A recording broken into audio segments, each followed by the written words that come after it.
agenda. It is another arm of government, and in the wisdom of the party, we have always thought it fit that there is no way we can achieve all what we want to achieve if we do not ensure justice and equity, and then ensure protection of life and property. So the judiciary plays a very important role in those two thematic areas, which has different interventions that were proposed on how we can ensure that we can secure our future as the theme states within the manifesto of 2021-2026. So today we are privileged to have the team that represents that sector and which in itself is another arm of government, and we will be I believe Ugandans will be very glad to hear how far we have moved on the very different commitments that we pledged in the manifesto and where we are. So, Secretary, I want to take this pleasure to welcome you and thank you for coming. Mandis were exempt because of cabinet, but because for you had proposed that you'd be here. We welcome you and thank you for making time for your presentation. As you are aware, this is not a baraza, this is not a political rally, but we are using technology to reach as many Ugandans as possible wherever they are. We have a whole team of media who are partnering with us in this cause, and they are ensuring this job well. So far, we are registering a number of successes from the feedbacks we get, even from the farthest areas within our country. So after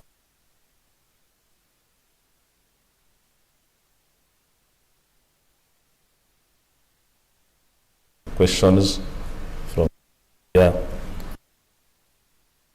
respond, but also liberty to invite your team to answer a few issues that may concern their. Once again, I welcome the honor.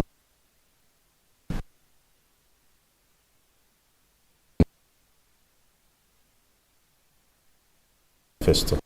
Thank you.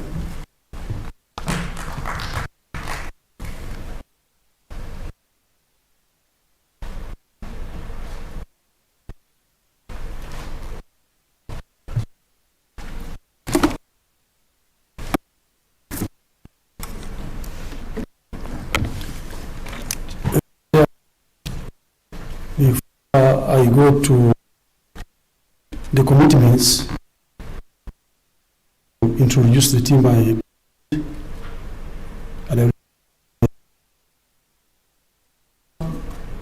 Her Worship Sarah. Hey, you clap, you people. Then I have got the Commissioner for Human Resource Management, Prof. Tumone. Then I have got the Registrar in charge of Inspectorate, Pamela Ramuni. I've got the Registrar in charge of Planning and Development, Mr. His Worship Edoku. That is all. And you know me. Ben is not a Ugandan. I'm called Pius Bigirimana, I'm the PS. I'm the Secretary of Judiciary, and I'm also the accounting officer. I have said that because I want you to understand the roles that I play. Permanent secretaries are not necessarily accounting officers in some ministries. And the Secretary of Judiciary is a provision which is the Judiciary Act. And therefore I combine the three. So maybe if you want to ask me questions regarding that area, I will be able to answer accordingly.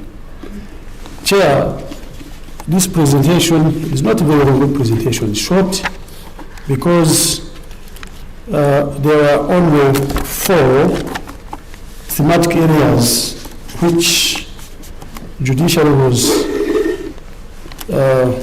obliged to implement.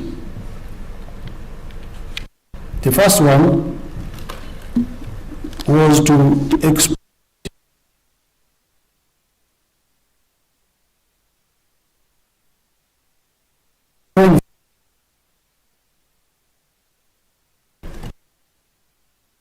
was to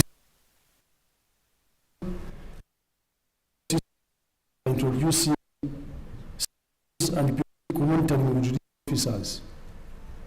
And the third was to judicial and the other officers the position in the judiciary.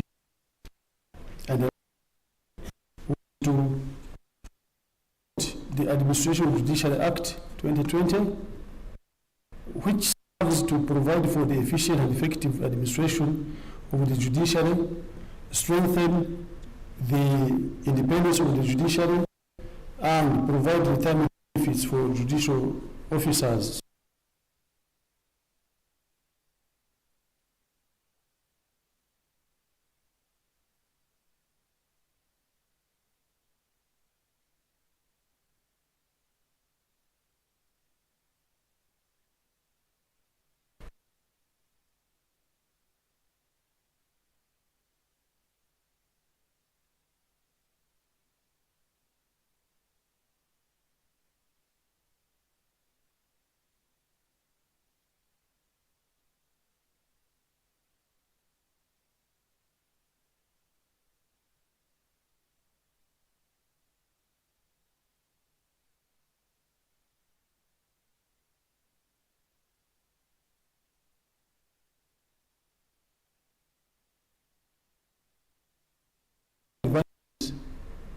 Because the time it takes to bring the prisoners and it's involved and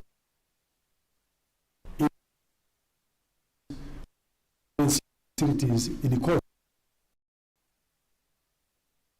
As at 2020,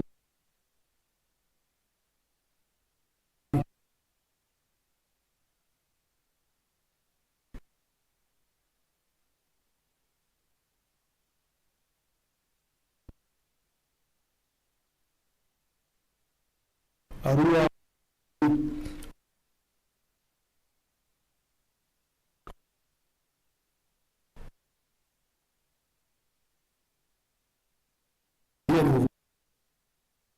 from the judicial conference now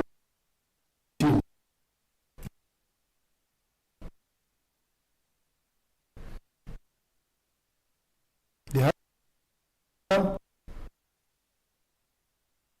and criminal division 11 high court circuits in Mbarara, Masaka, Jinja, Fort Porto, Kaba, Mbari, Chief Magistrate Court. Chairman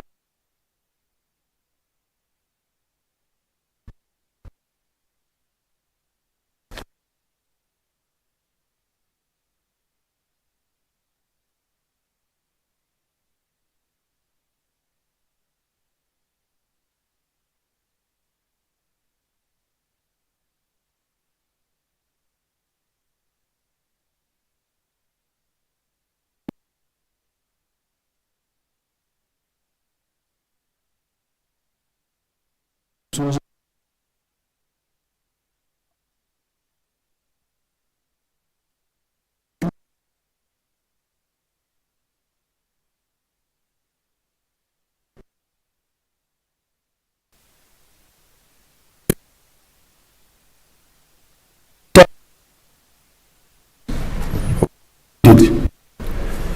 as at October, Rust officers or judicial officers so is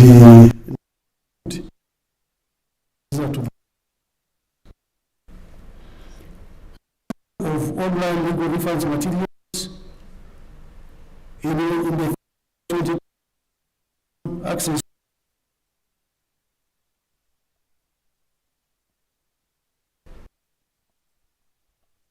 was only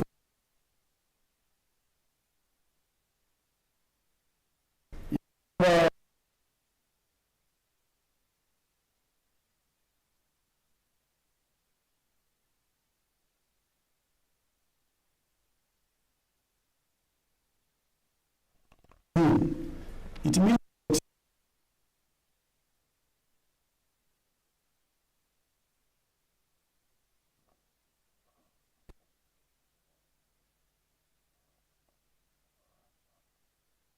in the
with case.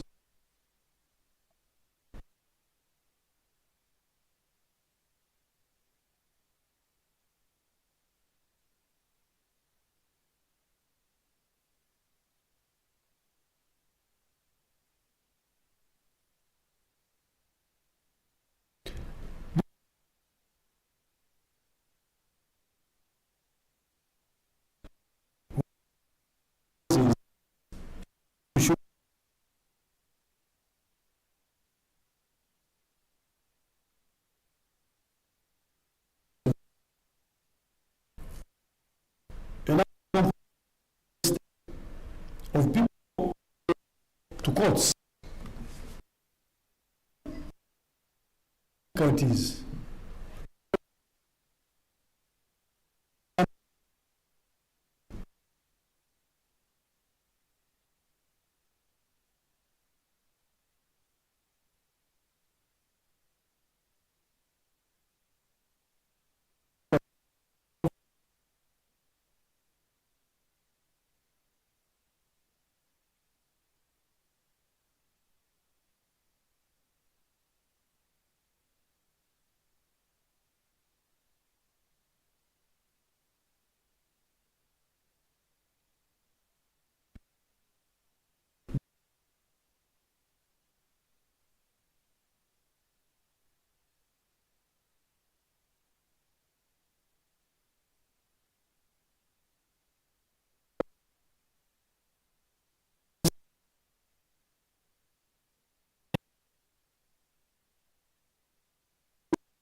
Performance.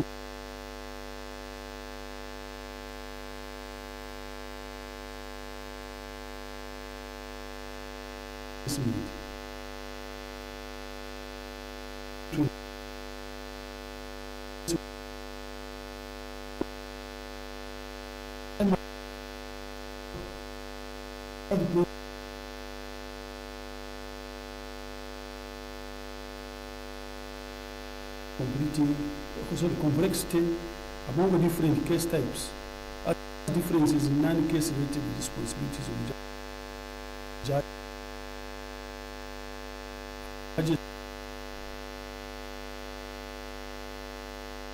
training and practical safety for 152 officers, 172 non-judicial officers from High Court Division,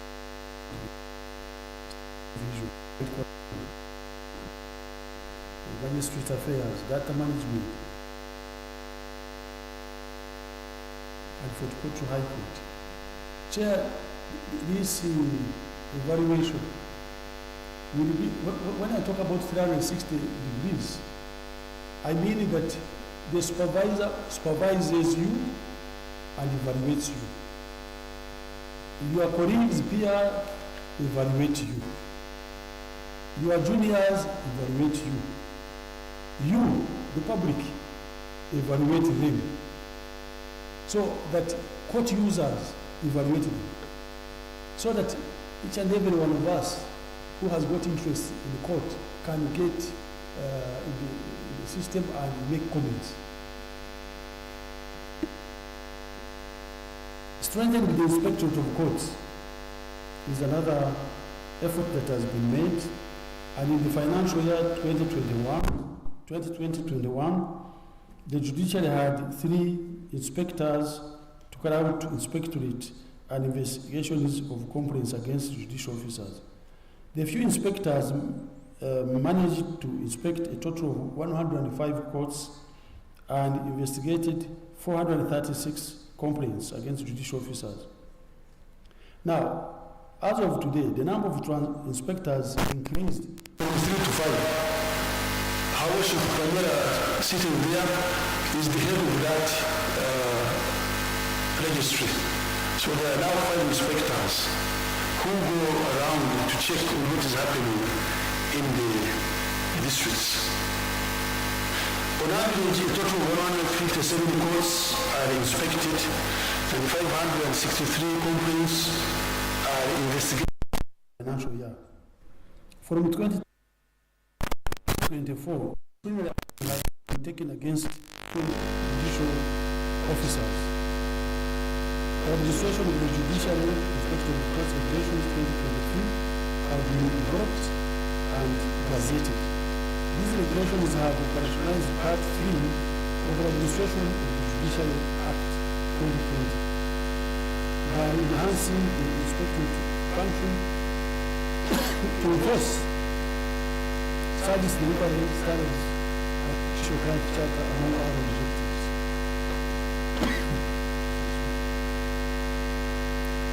And corruption measures being implemented. Number 1, the development of the corruption strategy to strengthen capacity to combat corruption is. The Judiciary has also provided uniforms to staff, specifically clerks, process servers, office attendants, drivers, to ease identification and thus reduce incidents of people masquerading as great staff. Unusual. It was not unusual to find some court clerks or other people in the court premises, some put in suits and clothes as if they were and they exploit the ignorance of the public and squeeze money from people. Now, if you go to a court, you should be able to know this is a driver, this is a process server, this is a court clerk, this is a magistrate, because we also intend to have all magistrates put on their attire when they go to court. The public will be, it will be easier for the public to identify who is who. We have also introduced actually lines which the public should use. And the media, please help me, help us. This number is 0800 111 0800 225 587. Please report acts of corruption and unprofessional conduct by staff. Let's fight this war together. It's not just only judicial. You are also part of the soldiers to fight this corruption. Now, the judiciary also installed CCTV cameras around the court premises, especially commercial court, division, room, Barara, Mbare, Port Control, Rwanda Road, and as you get money, we shall have these CCTV cameras all over. The third commitment was to recruit more judicial and other officers to fill the established positions in the judiciary. We start with the recruitment of judicial as at 30th June 2021, as you see from the table. I'm not going to do the table, you can see it, but we have progressed very, very well. Of course, you can do the table. You see that they approved the position in Senate that were 929, but we only have filled 31%. So from 2021 to 2024, the division has received a total of 1,063 appointments and promotions, and include Justice of the Supreme Court 3, Justice of the Court of Appeal 5, Justice of High Court 59, registrars 7, 50 deputy registrars, 23 assistant registrars, 122 chief magistrates, and grade 1 is 402, and administrative staff. I can assure you we could have done better, but maybe some of you don't know that the Judicial Service Commission took over the responsibility which was being done by Public Service Commission. Non-judicial staff previously were being recruited by Public Service Commission, but the new law made the non-judicial staff get recruited from the Judicial Service Commission, and the work became too much. So Judicial Service Commission became overwhelmed by the numbers, but they have tried to do what they are doing, and we hope the situation will improve. That picture there is when the president was swearing in newly appointed justices of the Supreme Court. Next slide is now talking about cumulative progress on implementation, specifically looking at upholding. Actually, this is the last commitment, upholding the Administrative Judiciary Act. We start with improved physical access to judicial services and the functional courts. So the coverage of courts across the country is now at 80%. Judiciary has got 190 courts in its own premises. 70 are in rented premises, while 14 are district courts. We are trying to see how we can get away from renting to own our own courts, standardize the courts, so that when you go to Kabari, the chief magistrate court should be the same like the chief magistrate in Arua, should be the same in Fort Portal, should be the same in the whole country, so that we don't have double standards. And we're going to do that. The judiciary completed the construction of the Supreme Court and the Court of Appeal.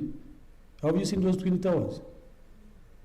Our court, Supreme Court and the Court of Appeal, is not paralleled by any court in Africa, by the way.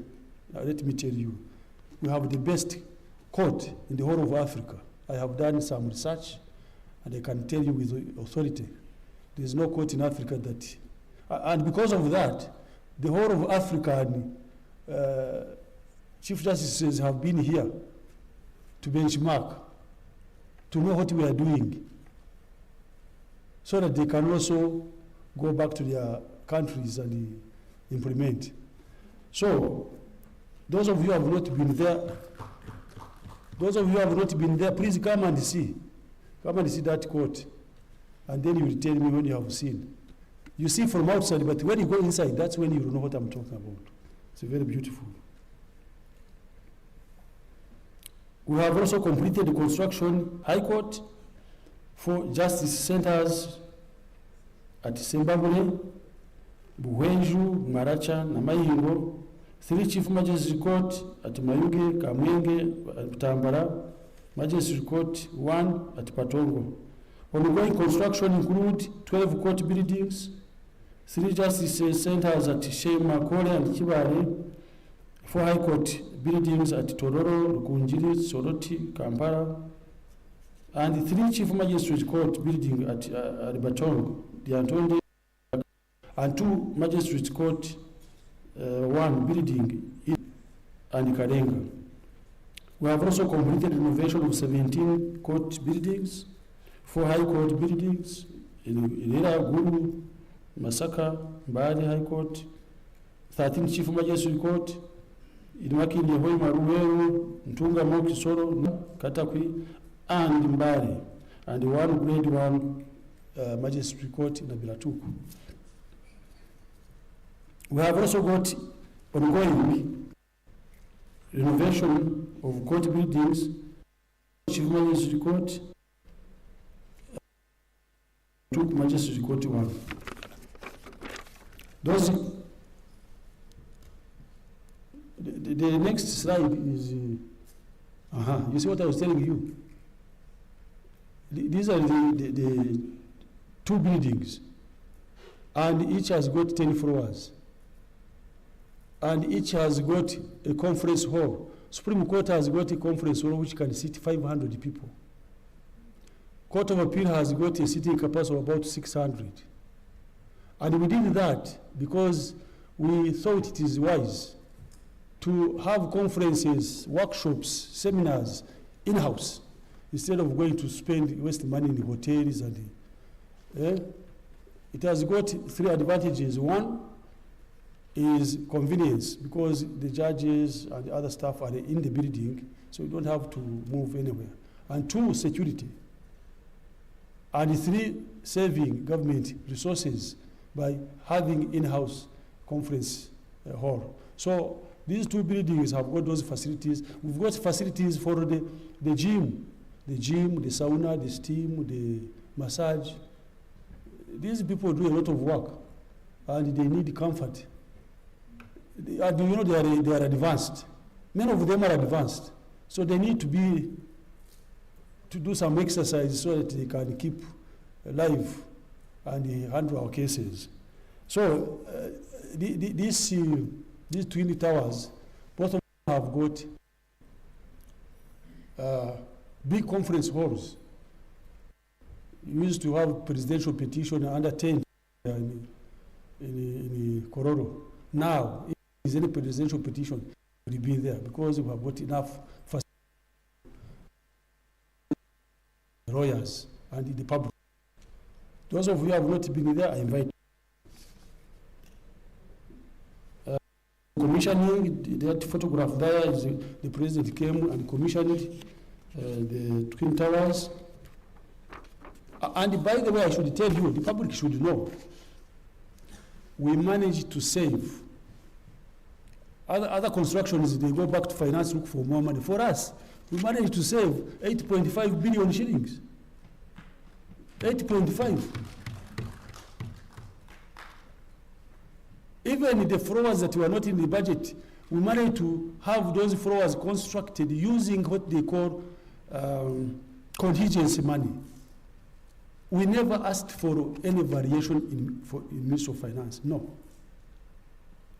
And how do we save the 8.5 billion?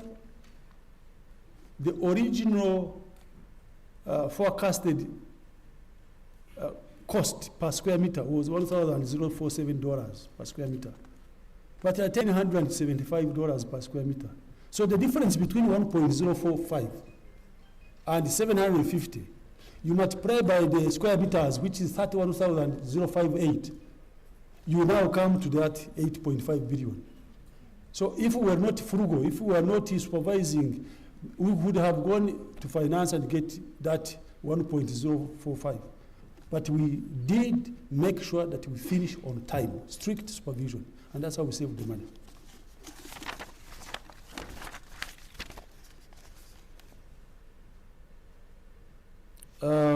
We've got also the operationalization of new high court circuits and Magistrate Court.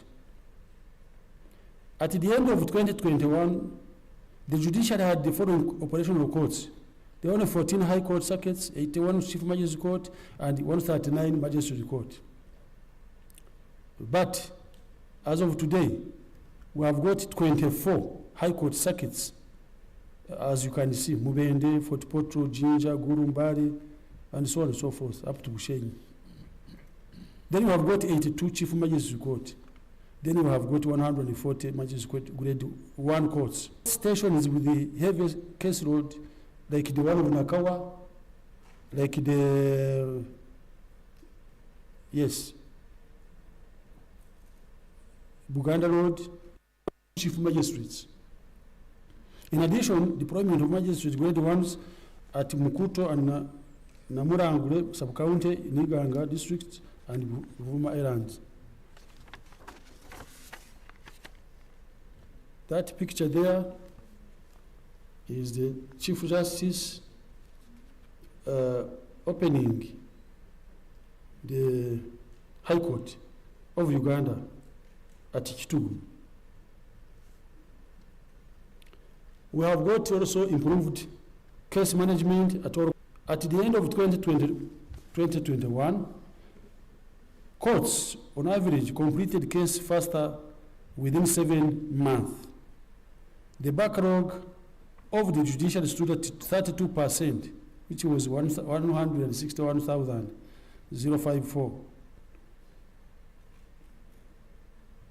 Total pending cases in court, 51,748 cases were backlog. A case is considered to be a backlog if it has or more years in the court system before it is resolved. Now currently, courts are on average complete cases faster by 6 months, which is, I think, a very good progress. Case backlog has also reduced. Over the past 3 years, there has been a gradual decrease in the case backlog. From 2021, the backlog was 30.11%. From 2022 to 23, backlog reduced to 27. 2023-24 reduced to 26, and as at the end of September 2024, the case backlog stands at 25, and we are going to push it further to below even 20, because cases must get out of court. There are a lot of implications for these cases staying in the court. In the commercial court, cases which are related to banking, related to construction, related to insurance, related to trade, all of these are the cases that if they were resolved, the money would be in the economy, and actually would have a large tax base because of this. So these cases must be addressed, and we are putting all measures in place to make sure these cases related to land, livelihood of the people being affected because of the cases in the court, investments are being affected because people cannot invest on disputed land, and maybe it takes time for the cases to be disposed of court. There are implications, economic implications.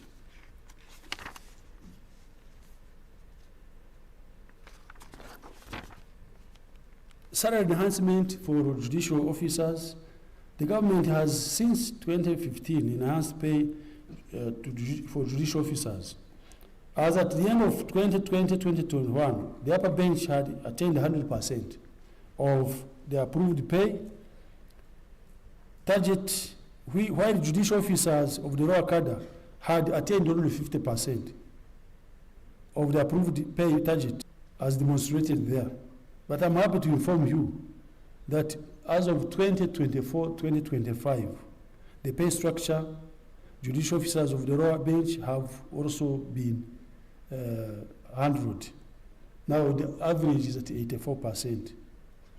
Chief Registrar, 100%, Registrar 75%, 72% for deputies, assistants 70%, Chief Magistrate 70%, Magistrate grade 1, 92%.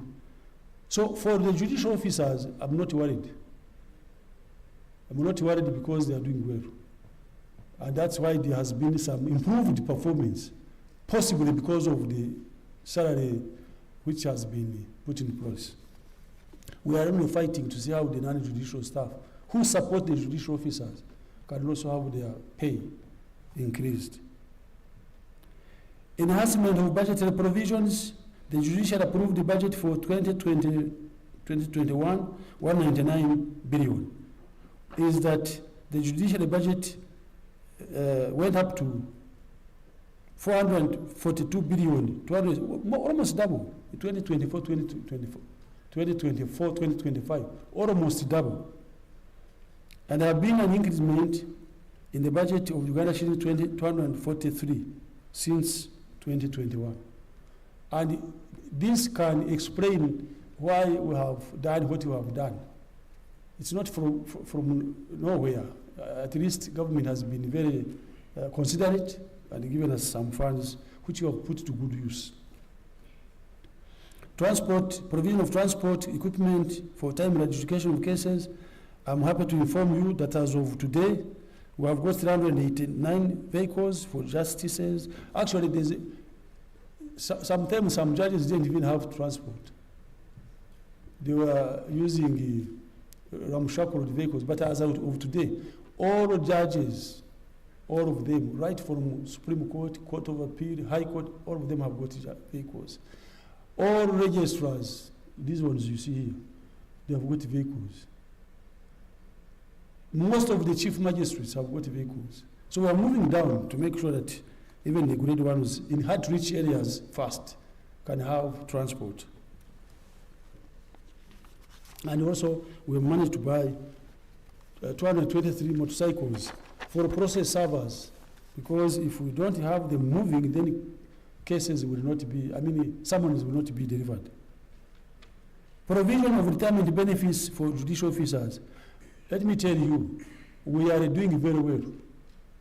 You can ask any retiree in the judiciary, all of them get their payment by 28th of every month, all of them.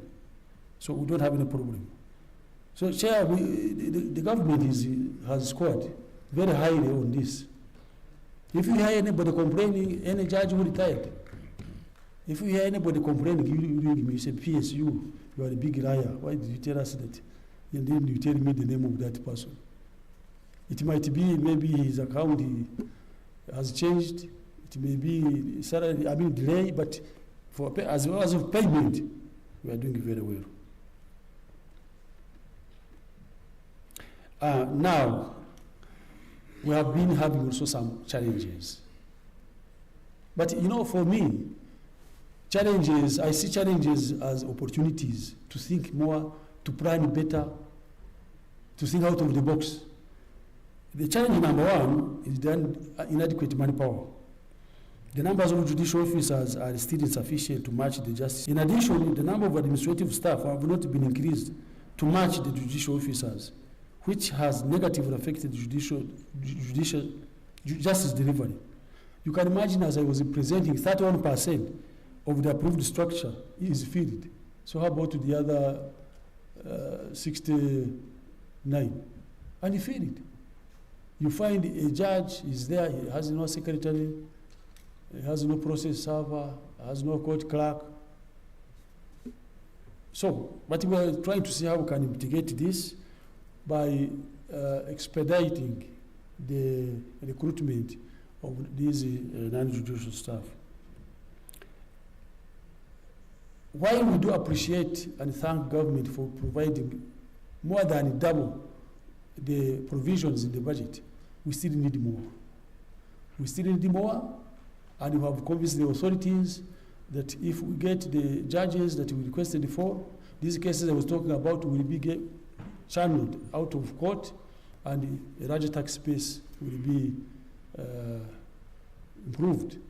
Then we can get more money to have as many judicial officers as possible.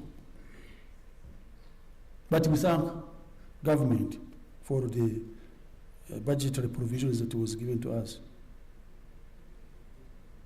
Our budget requirement is about 800 billion, but we have got only 442. But we have to get the money as the economy improves. Inadequacies among some of the key justice agencies, You know, delivering justice is not a business of judicial alone. There are many other on the justice chain. We have got CID, which investigates. CID is supposed to investigate on behalf of the DPP, so that the DPP can prosecute. Attorney General has got officers of court who have to come to court. So we have had some challenges where criminal cases, for example, are being, handled. You find the court is ready to move, but the DPP has no person. You find the court is ready to move, but the Attorney General's chambers has not sent somebody to be in court.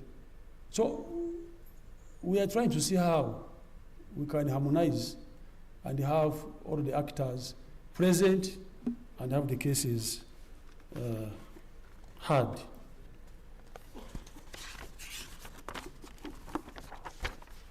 Then we have got some 3 recommendations which we are making to government. One is to improve the budgetary provision to the 800 million which I've told you. Equip key justice chain institutions, DPP, Attorney General, Judicial Service Commission, among others. They should be equipped with both financial and human resource in order to be able to reduce case backlog from our courts. And fast-tracking the integration of systems. Systems should talk to each other. The right eye should see what the left eye is seeing. The CID should talk to DPP, talk to court, talk to prisoners, so that there is that, coordination using IT. And we think that if this is done, it will make our work easier, but also it will improve the speed at which we have been handling these cases. Mr. Chairman, that is the commitments that we made, and I can assure you I will give myself a percentage of 90%. That's a distinction one.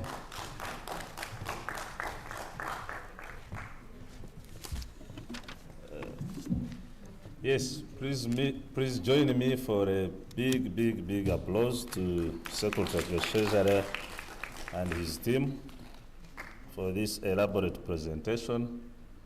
And I think viewers, wherever you are able to appreciate that the commitments that were made by the party and which translated into service delivery blueprint in government are being put into action. We cannot overemphasize the role of the judiciary in the socio-economic transformation, in the journey of making our country a modern economy, shifting it from peasantry to a modern economy. Judiciary does not only help in the cost of doing business. Judiciary is foundational, at the same time an enabler. So the cost of doing business, it can also promote investment confidence, because one of the key reasons when you are talking to these investors who want to come here, they will ask you, how is your judicial system? If I have issues with my investment, do I have where to recourse to? So the developments that we are reading here are all in line of how we can make our country modern and be able to deal with some of those questions. So on behalf of the unit, we want to thank you, and we want to make these observations. We want to join you and agree with you and applaud the sector for these initiatives. The implementation of e-governance through video conferencing and many other digital systems that have been introduced to ease access of justice. The unit really appreciates those efforts, because they are in line with where we are going in terms of ensuring justice and equity. I will quote a few examples, like when, before we introduced video conferencing, we used to suffer some traffic jams because of the necessity to move some prisoners from Rizira to bring them to town to their respective courts, which resulted into blocking of some roads. But now, this is not necessary because cases can proceed and both parties are aware of what is going on. Both the courts and the suspects and the responsible authorities produce the suspects are all engaged properly. So that means that time that was spent on people trying to avoid areas where the suspects are coming now can move freely and continue with their normal business. We also used to suffer noise pollution by the sirens, to create ways for these people from the university to their respective classrooms where they are to be tried. So that was another challenge. But of course, most importantly is that the convenience involved, that both parties, the courts and the offended, can be able to appreciate what is going on without so much. The ECIM system has definitely improved case filing, and I think this is where many of us, or many Ugandans, or even if they are non-Ugandans, but those who are seeking justice can be able to access justice with minimum inconvenience. And I agree with you that the moment we engage IT systems, the human-to-human contact is also checked, and this reduces corruption considerably. And also to salute this achievement of average completion of the throughput, case throughputs, which I think is very, very important because, as I will observe later, it has a bearing on the perception of how justice is managed in this country. We salute the efforts to combat corruption in the courts and other judicial facilities by introducing a non-human to human contact, and also the camp would also check the errant behaviors of our officers within the courts. And also the introducing of uniforms which can identify our judicial officers, which was also something lacking, and this was being taken advantage of by brokers of justice in these temples of justice. The improvement in the staff strength and establishment, definitely this goes a long way to reduce the ratios and in terms of justice management, and also means that the justice can also be, the lead times it takes to have this justice dispensed is reduced. The presence of the different infrastructure, I want to assure the viewers that as part of people who monitor the implementation, we have been privileged to move around the country, and what the Secretary is saying is true. These infrastructures exist in the areas he has mentioned here.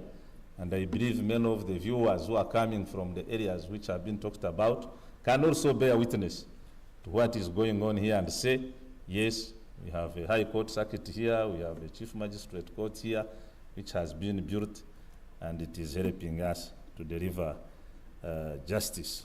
The judiciary, I don't know where to place you, whether you are at the upstream, midstream, or downstream of the justice dispensation, but I have these issues again, which Secretary, I want you to take for noting and probably see how we move to improve.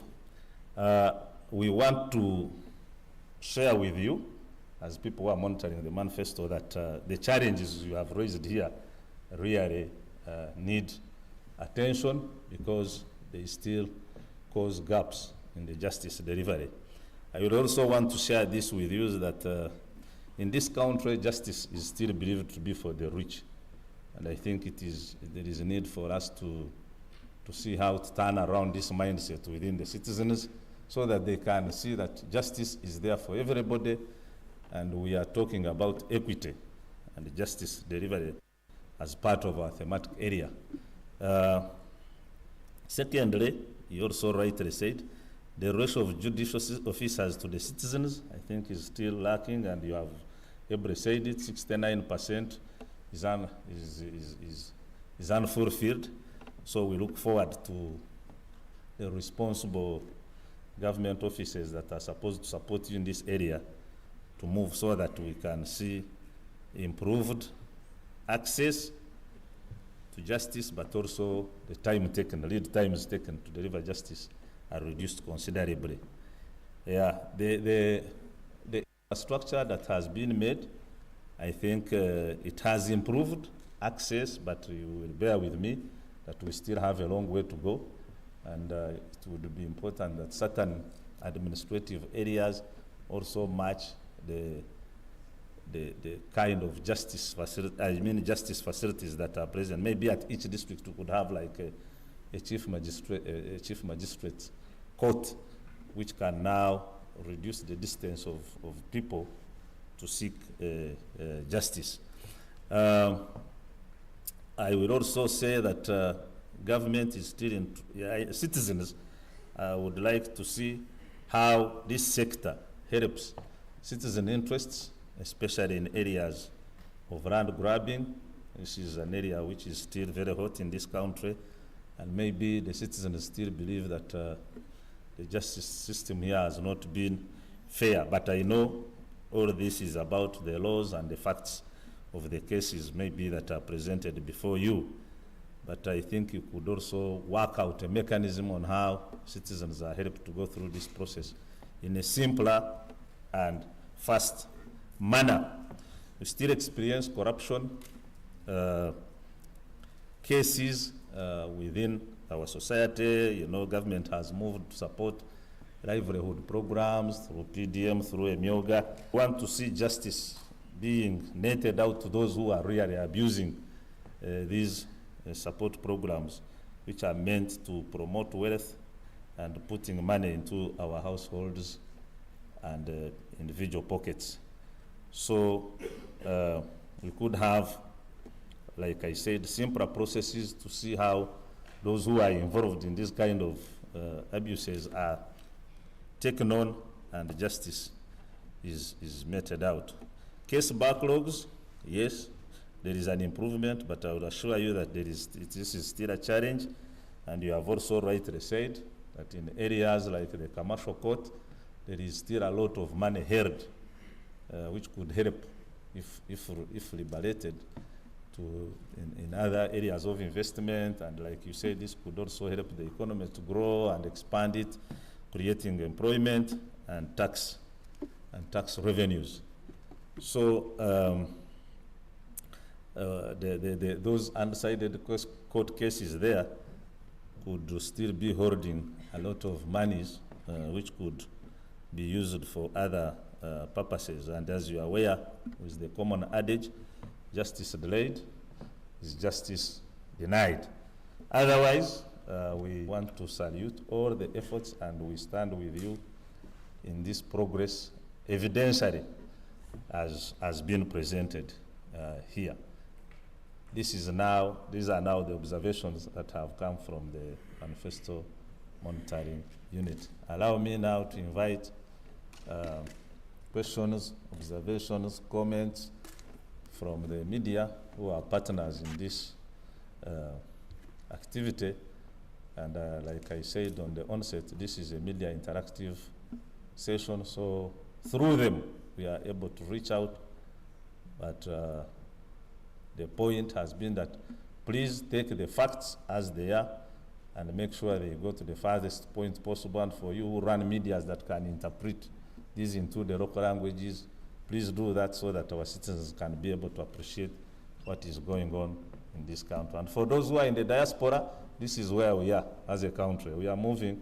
Some of you have been fearing to come back for reasons best known to you. This is now, we are here to say the country is moving well on a judicial path. So members of the media who want to make their comments. Yes? Your name, media house, and your comment, please. Yes, morning to you members. My name is Katara from TV Online. Mine goes to Secretary. And it is something that I've been observing for a while. The 13 years of abductions whereby a suspect is being given a bail by the court, and eventually after a few minutes, even less than an hour, you find security organs come and arrest the same person. And you say in your presentation that you had actually a benchmark, many countries are judiciary. If you can verify on that, thank you so much. Okay, next. Yes. Good morning. My name is Innocent Kaiser. I'm a freelance journalist. I work with Cambridge, Uganda, and Daily Press. Both of these are online platforms. My question is simple. Secretary, we see there is something we don't understand. What is the relationship between the civil courts and the military courts? Who qualifies for the military? Who qualifies for the military trial and who does not?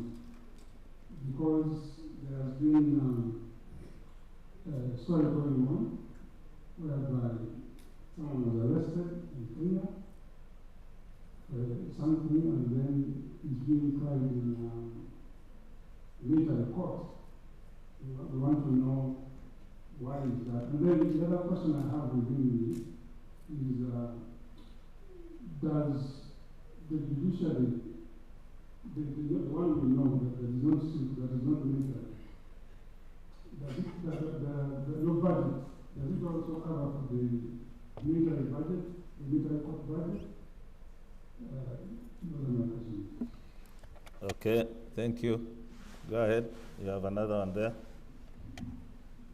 Good morning, my name is Olivia Morgan from Judiciary. And first of all, I want to thank the PS for the presentation that has been made. What I would like to know from the PS, you're now shifting the presidential conditions to now field power.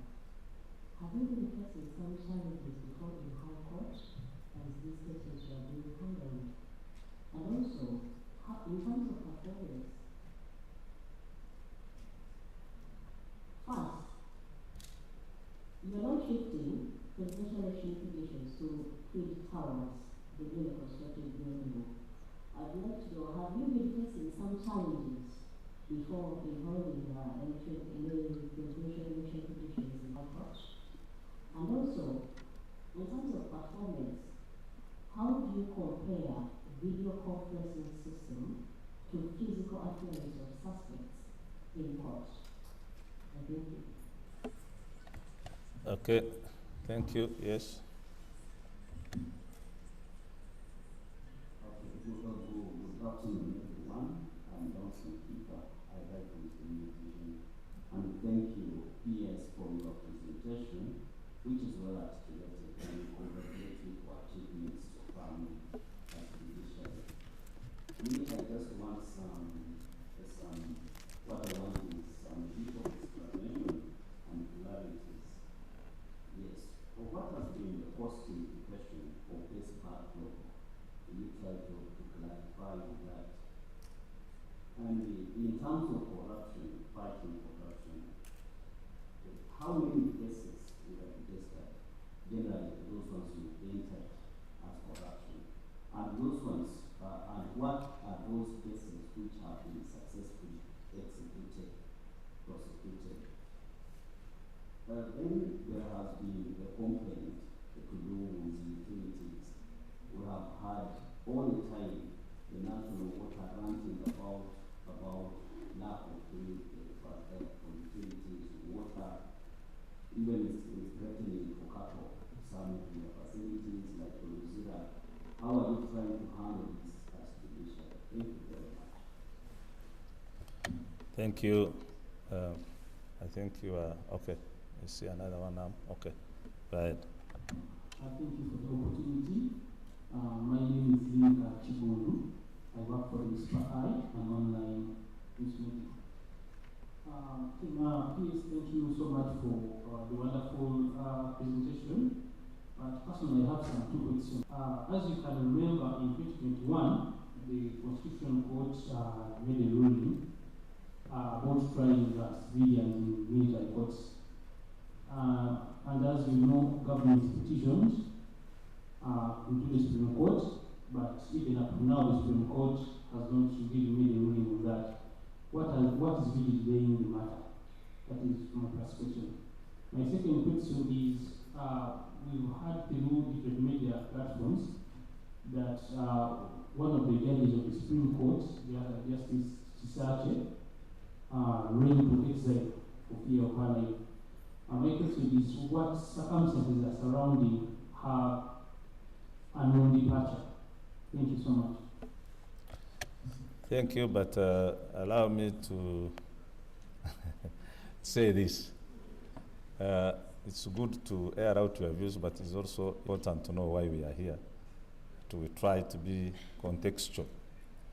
You know, we are here for informing you as a country how we have proceeded in the sectors that are responsible for implementing the different commitments. Now, this is not to gag you, but this is to direct you that the questions that we should center on are those that are related to how far these sectors have gone in as far as implementing the different commitments that we made to them. Now, these other questions, they are very relevant, but not for here. You can get opportunity, visit the relevant offices, and pick the relevant information. So I don't want to appear like I'm gagging you, but I'm trying to see that while we are here, we take maximum benefit of how far we have gone on the journey that we pledged to Ugandans. I hope I'm clear. Thank you. There was somebody behind there, then we shall conclude with you.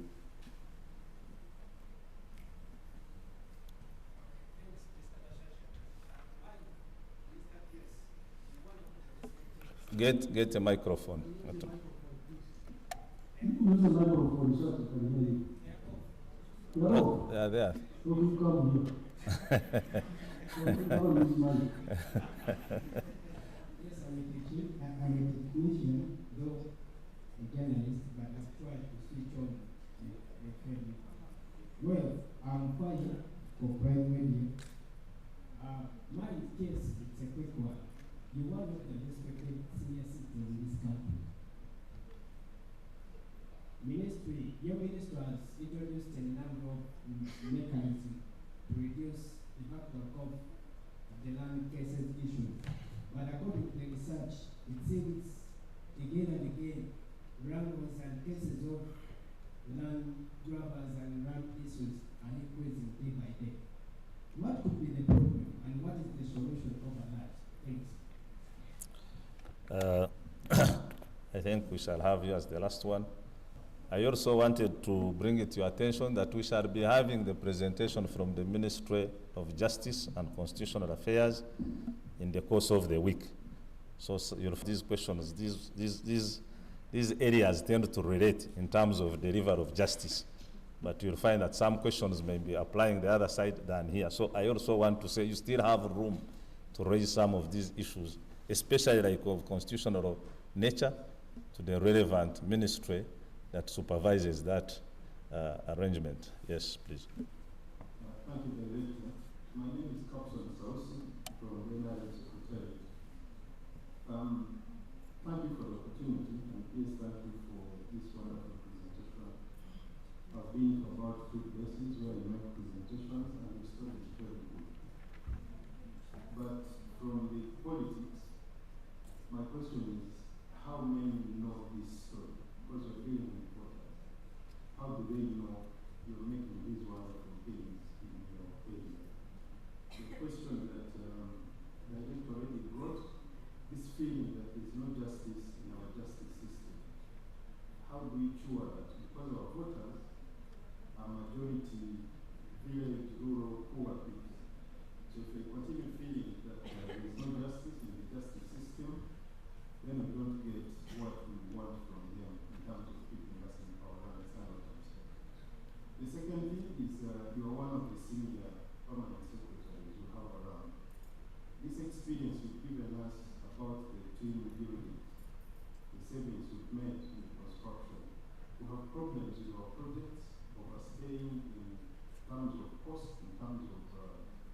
terms of time. So when you meet in your forums as the permanent secretary, what experiences are you sharing? Has any other PS come to benchmark the success story? Well, currently building here, whose budgets don't even know how we stand. So these are good stories, but who is listening, who is learning from them, and what are they taking? The third, my final one, is a key objective of this manifesto was job creation. I don't know what you can capture from your sector, not in terms of how you widened the positions within the sector, but maybe from the landmark judgments you get from the judiciary, how has that unlocked the employment? What can we say that all this you've done has helped create X, Y, Z jobs in the economy? Because very soon the president will go around again seeking mandate and tell the people he has created jobs. So he has put all this money in the judiciary. The wonderful things we've made, what can we say about job creation again?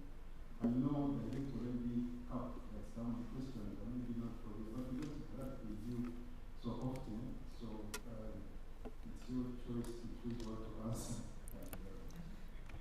Okay, thank you, Capson. You know, you are the principal, I'm the agent this side. So you still have a precedent, but I think the PS is comfortable with that. Yes, Lastre Hajat. Lastre. As we have to wind up the session.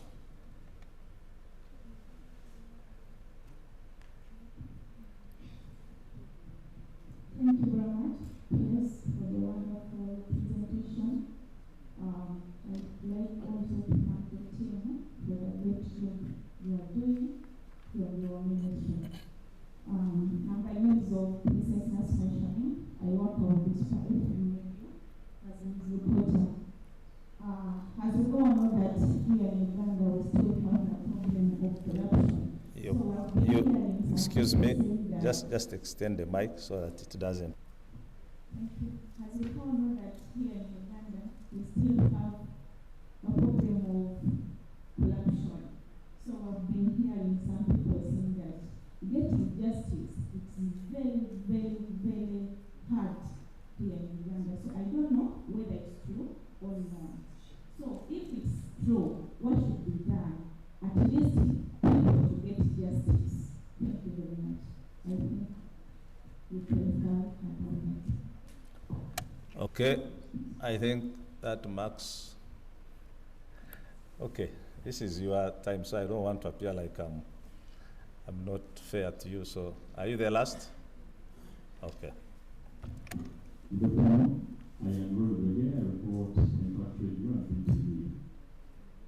Mr. Pisa, I want to know how the judiciary works nowadays. We've seen cases where some judges remand some people, and then the big people, government officials, go and rescue these people.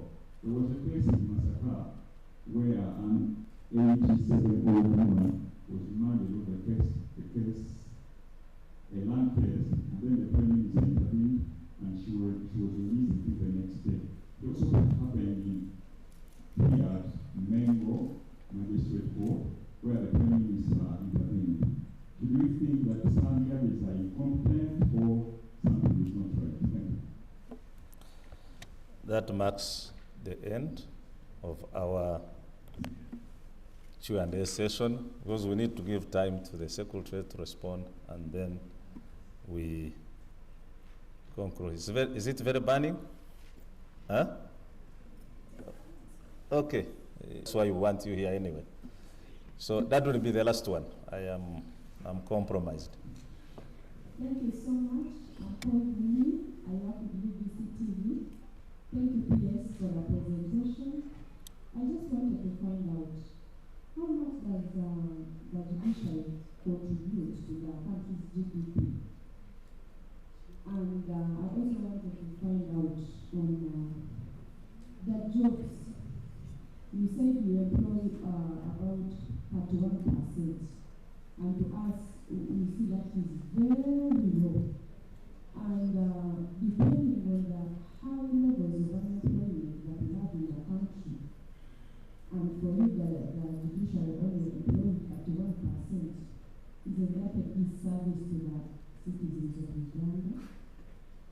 you so much.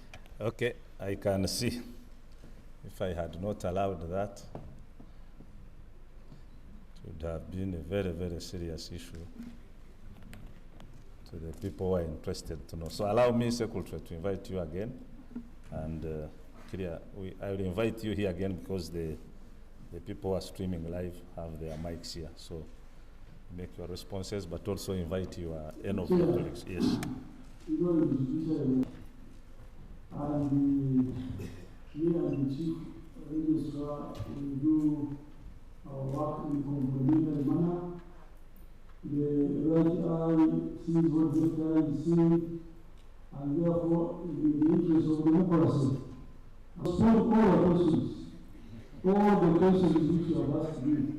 I have requested her. Please go ahead.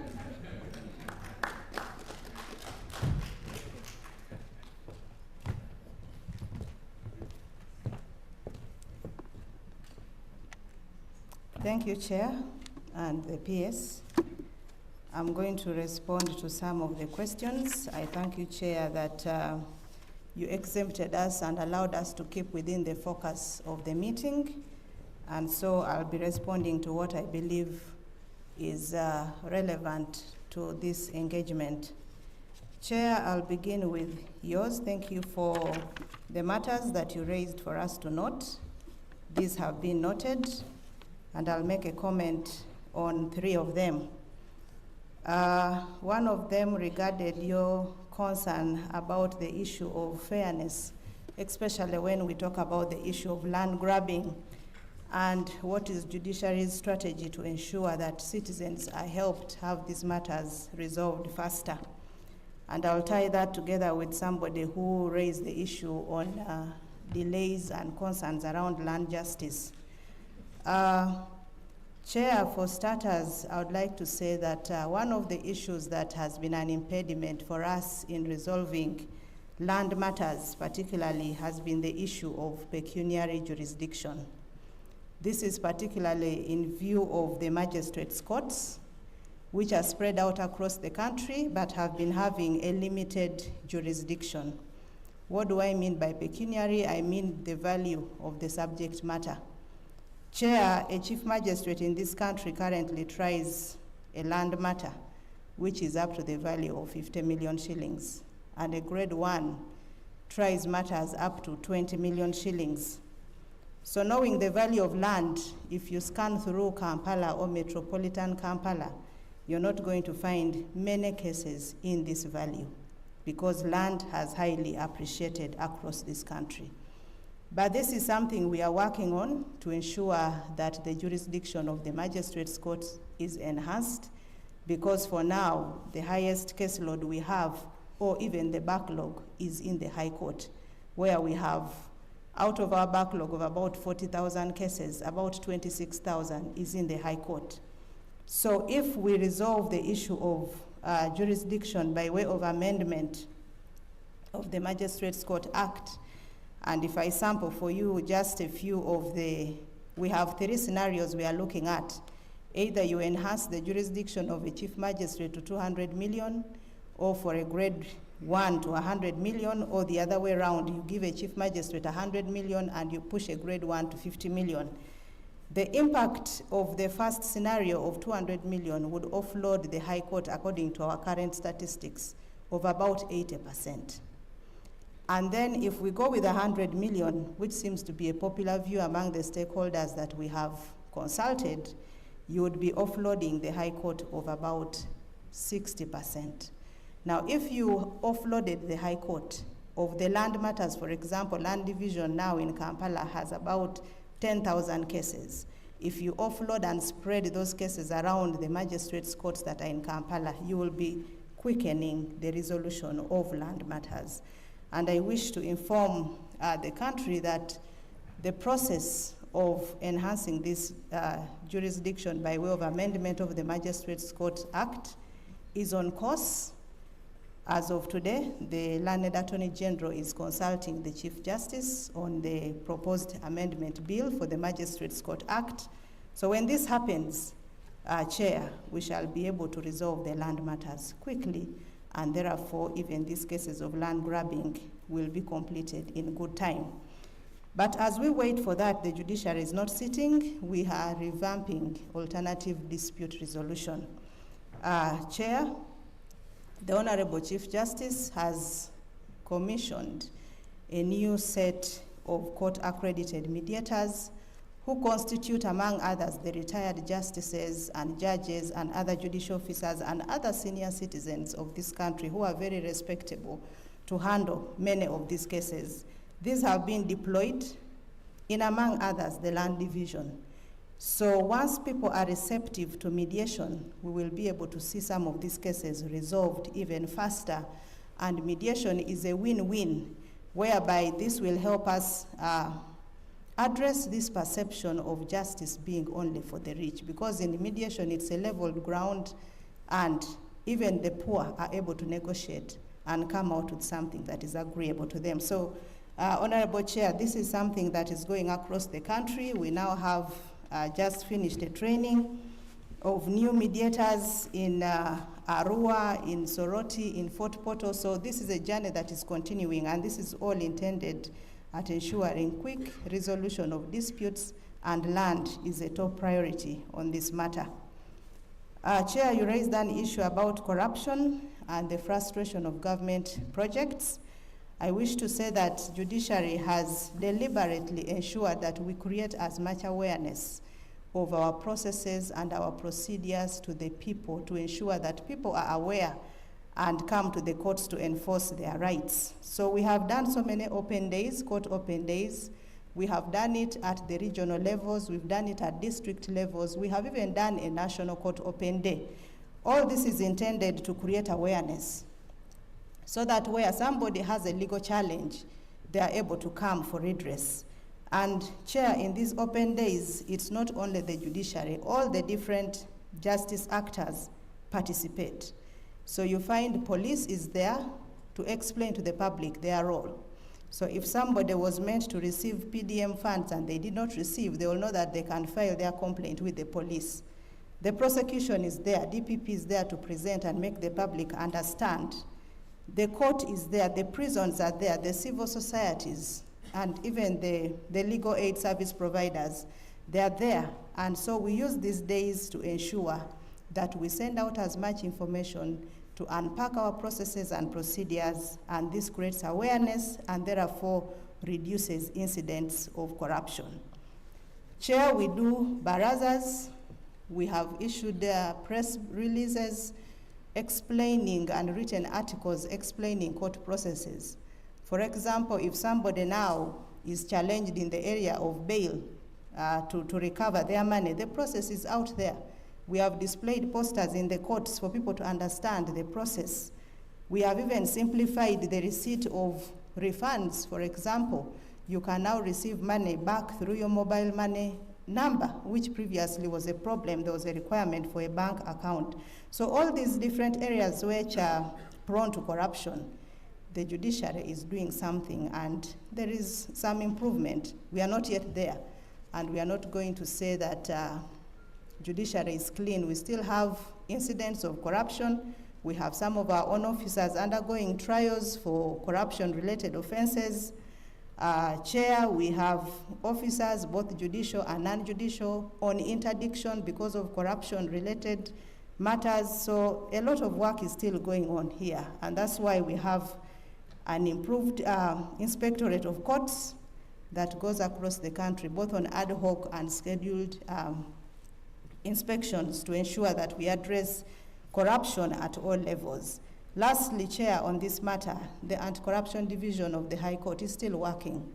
And I believe if we scaled the success of the fight against corruption before that court and now, Chair, I think all Ugandans will agree that we have made some progress. I think some of the big names in the fight against corruption have been convicted through this court. So the court continues to work. Those who are charged still continue to go there. And the court continues to hold sessions across the country. Just like last quarter, they were in Abim, they go to the west, they go all over the country handling these matters. Chair, you raised an issue of backlog, and somebody else also did the same. I wish to state that, yes, we have made some improvement. It's an issue where we are continuing to continue working. We have a 2017 case backlog strategy. Chair, that strategy pointed out 3 main issues that were causing backlog. One of them was the people, and the people cuts across right from staffing to the advocates to the public, the different roles that people play in the justice process. And the PS, in his response, he has given some of the solutions that have already been provided, like that enhanced recruitment so that there are more judicial officers available to be able to handle matters of the public that comes to court. In terms of the people, there were issues of attitude. This is why we are doing a lot of sensitization for people to understand what we do and also be part of the process in ensuring that they perform their role. Because, Chair, we don't operate in isolation. We depend on, for example, witnesses who come. So even the public has a role to ensure that we perform our role. When you produce those witnesses, when you're summoned, that you are contributing to our output. So that strategy is under review, and once the final document is out, certainly it will be shared. But in the draft, we have really performed well in terms of our efforts to reduce backlog. Chair, also there was an issue of laws. Some laws were found to be complicated. And Chair, that's why we have a Judiciary Law Reform Committee that is time and again coming up with different reforms to simplify laws and make access to justice as simple for people as possible.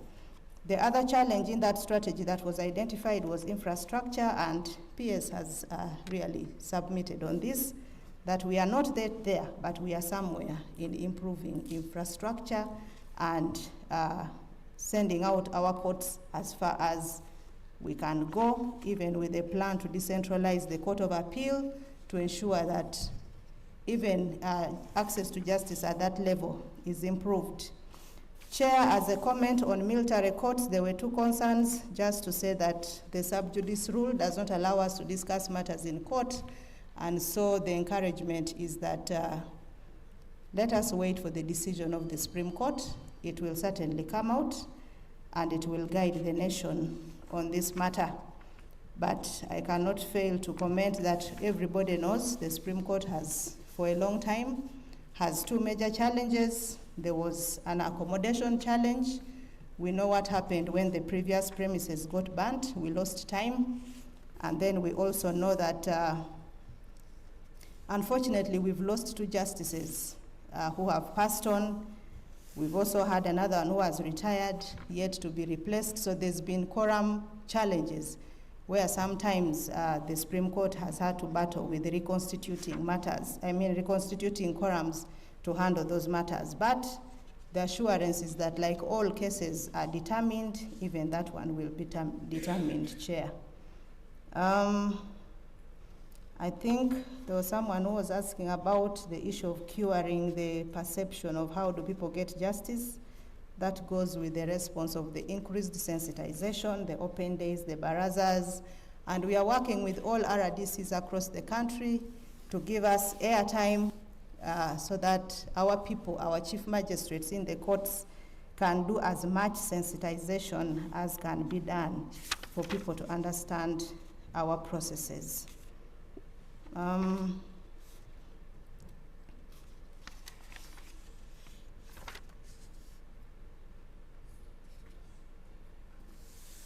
Chair, there was someone who was pointing out a Masaka case, a Mengo case, and I just wish to state that on this particular matter, the Mengo case, I think the press, you were there when the Chief Justice categorically made a statement on this matter, clearly reinstating and reinforcing the independence of the judiciary, so I will not repeat because that matter was already addressed at that time, and it has nothing to do with competence or incompetence in courts of judicial officers.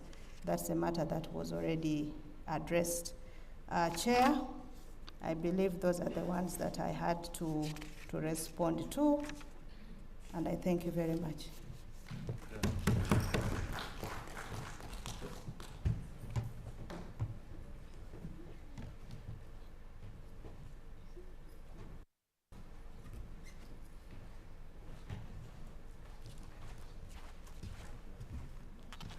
You see, I told you. All the questions. Yes, I wanted to supplement on one, with your permission. Please do. Thank you very much. The director raised the issue of a recommendation that every district should have a chief magistrate court. Just to inform that actually every district and the 10 cities in Uganda are being gazetted as the chief magistrate court. The only thing remaining now, that was in February of this year. The only thing remaining, as the peers mentioned, is the money to operationalize them. That is to recruit more judicial officers and the other non-judicial staff, and also the infrastructure and the attendance requirements. Thank you. Okay, there are like 2 or 3 things that have not been covered. Some were talking about cutting water, utilities. I want to assure the nation that we have not had a problem of us being denied services of water or electricity. No. We have promptly paid our bills, so we don't have any problem. Then there was something to do with the job creation. I cannot tell of CAF because job creation has a number of aspects. For example, the contractors whom we give jobs, they employ Ugandans. I don't have those figures, how many jobs have been created as a result of these contractors getting the contracts. But also the recruitment of judicial officers and non-judicial officers. I think this is also an aspect of job creation. If it is not, then I think we should be in touch and you give me exactly what you mean. Then we can do the survey and get the figures. The other issue was on the PSC's benchmarking. You know, I don't know whether I would be right to say that sometimes we see but we don't learn. And if you look at the unity cost, for example, which we used to do the construction, why should it not be the same unity cost with the Parliament, for example, with other projects of similar nature, with similar raw materials, and located in a similar place like Kampala? Because if you are constructing maybe up country, some other town, there will be transport cost which changes the unit cost. But I'm talking about those constructions that are in Kampala here, a unit cost that is known and is used by everybody. So I have made my presentation in the Forum of Permanent Secretaries, and I have informed them what we have done and what we have saved, and not only saving, constructing and finish on time. On time. We were supposed to finish in 4 years. Surprisingly, we finished 2 months to 4 years. We finished in 3 years and 10 months, to be specific. Maybe some people can come and learn, and we're ready to share our experiences. And experiences in terms of procurement, managing the procurement process, and managing the contract implementation is very key. If you want to avoid costs, you have to be in charge of the construction. You have to be there and supervise and see what is being done. Otherwise, you can even have substandard work as a result of contractors compromising on the quantity of, let's say, building materials, and you get a poor deal.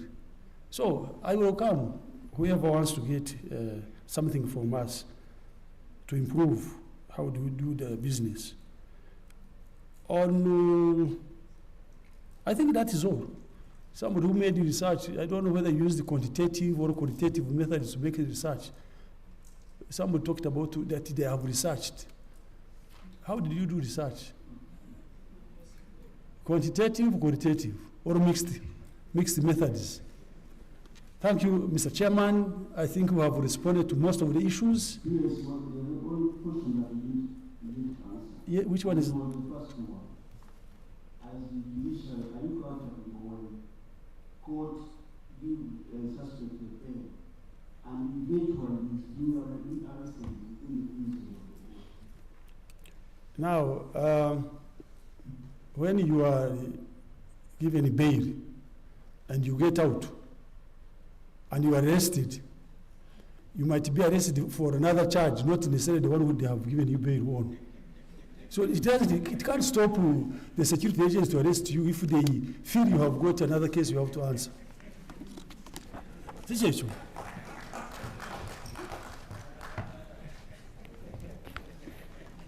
So once again, members of the session, join me to give a big applause to the presentation and the response.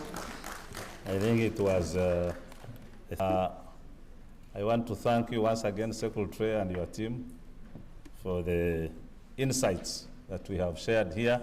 And all you citizens, wherever you are, I hope you have been now able to appreciate the different achievements we have made and the different commitments, but also the general judicial path journey, and as far as strengthening the judicial system in this country so that it can support and continue to be foundational on our journey for socio-economic transformation. I now wish to announce that this session is closed. We will continue. Marvin, who is there tomorrow? We have the program.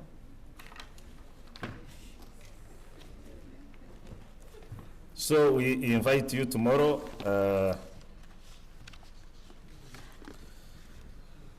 We will be having, what is Tuesday?